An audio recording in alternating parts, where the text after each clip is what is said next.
दूसरा है पहले नंबर पर दुर्वा, दूसरे नंबर पर बेलपत्र, तीसरे नंबर पर कनेर का फूल।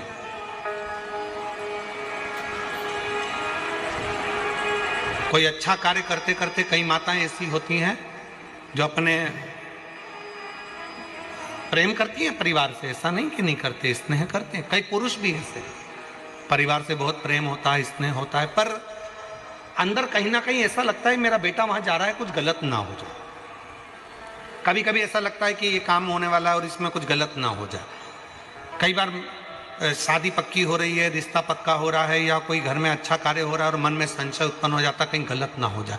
मतलब उसके अंदर कहीं नेगेटिविटी आती रहती है, ये वो सोचती रहती है, उसके अंदर एक कुछ ना कुछ ऐसा तत्व चलता रहता है जिससे वो बुद्धि में, विवेक में वो चीज उसके आती रहती है।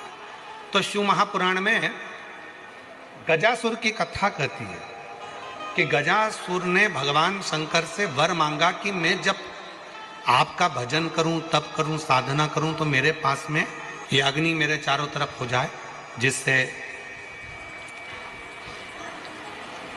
मैं आपका तप, आपकी साधना अच्छे से कर सकूं, मैं आपका तप, आपकी साधना आराम से कर सकूं। शिव जी ने वर दे दिया, जब तुम तप करने के लिए बैठोगे, साधना करने बैठोगे, भजन करने बैठोगे, तब तुम्हारे चारों तरफ अग्नि प्रकट हो जाएगी।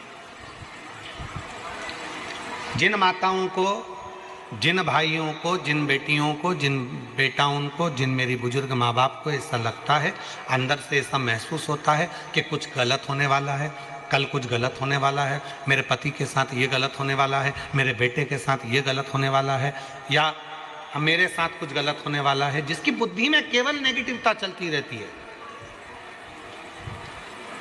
उसको 3 चीजें शंकर भगवान को प्रदोष के दिन अवश्य चढ़ाना चाहिए। क्या क्या चीज? पहले नंबर पर जम के बोलो दुर्वा, दूसरे नंबर पर बेलपत्र, और तीसरे नंबर पर कनेर का फूल। और यदि ऐसा महसूस हो रहा है कि मेरे को स्वप्न भी गड़बड़ आ रहे हैं, स्वप्न भी गलत आ रहे हैं, तो मेरा निवेदन रहेगा, जो दुर्वा आपने शिव जी को चढ़ाई है, उस दुर्वा को उठाकर लेकर आ जाना है, और प्रदोष काल में, प्रदोष के समय पर उस दुर्वा को चबा चबा कर खा लेना है।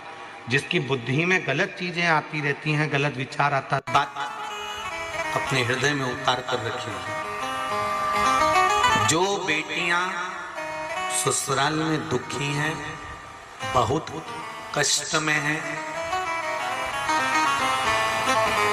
या आपस में सामंजस्य पति पत्नी का नहीं बन रहा है, या कोई विवादित वाली बात है, तो निवेदन है तलाक पर बात को लेकर मत जाना।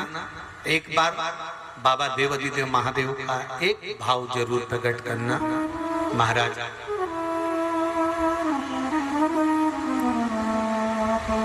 श्री अवधूतेश्वर महादेव का नाम लेते। कौन से महादेव?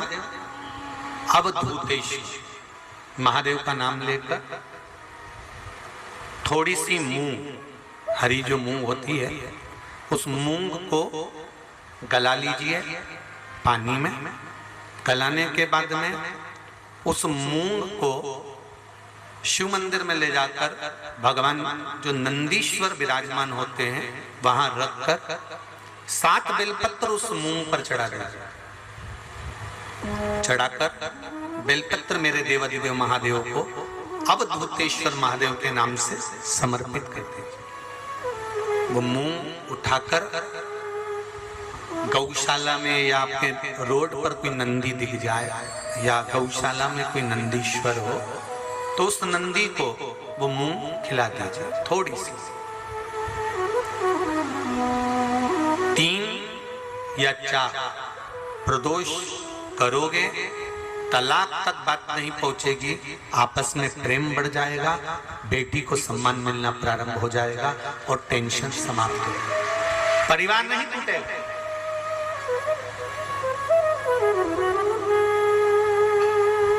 हमारे यहाँ तो मूंग का प्रयोग, जो हरी मूंग होती है, धना होता है, खड़ा धना, गुड़, ये जब घर में मंगल विवाह होता है, शादी होती है, या कोई अच्छा फंक्शन होता है, तो उसमें इन चीजों की जरूरत होती है।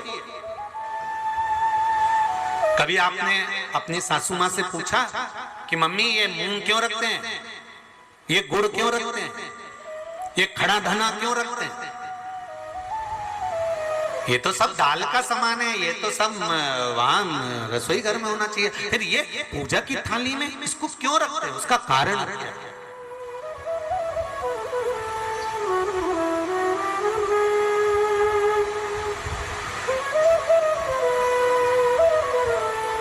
उसका कारण क्या है? कभी अपनी सासू माँ से पूछना तो सासू माँ बताएगी कि जिस समय पर भगवान शिव, भगवान महेश और उमा का संबंध हुआ था, भगवान शंकर के 51 विवाह पहले हो चुके थे, पार्वती के साथ में 52वें नंबर का विवाह है शिव जी का। इससे पहले उमा, कात्यायनी, सती, कुष्मांडा, ऐसे भगवान शंकर के साथ में जो शिव जी के गले में मुंडों की जो माला होती है ना, उस माला में जो मुंड पड़े होते हैं वो 51 है। पार्वती माता ने पूछ लिया ये मुंडे किसके हैं? शिव जी ने कहा सब तेरे। पार्वती ने पूछा वो कैसे?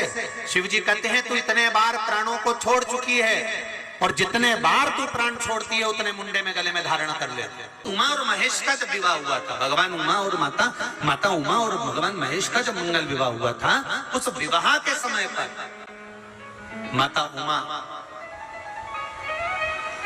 रुष्ट होकर भगवान शिव से, ऐसा नहीं है कि केवल माता उमा रुष्ट हुई, तिरुपति चले जाओ तो माता लक्ष्मी रुष्ट होकर नीचे बैठ रही है।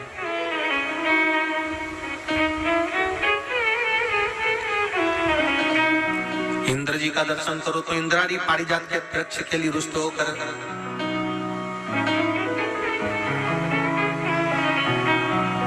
ब्रह्माणी और ब्रह्मा का दर्शन करो तो गायत्री मैया को यज्ञ में बिठा लिया पुष्कर जी ने, तो गायत्री मैया को देखकर सरस्वती रुष्ट होकर बैठ गई। ऐसा नहीं है कि रुष्टता नहीं होती है, और उस रुष्टता में दोनों का साथ भी होता है। लक्ष्मी मैया से, भगवान विष्णु से लक्ष्मी ऐसी रुष्ट होकर गई कि नीचे आके बैठ गई, पर भगवान के पास नहीं पहुंची। ब्रह्माणी ब्रह्मा के पास नहीं पहुंची, पर पार्वती, उमा, सती शिवजी के पास के बिना दूर गई नहीं। दोनों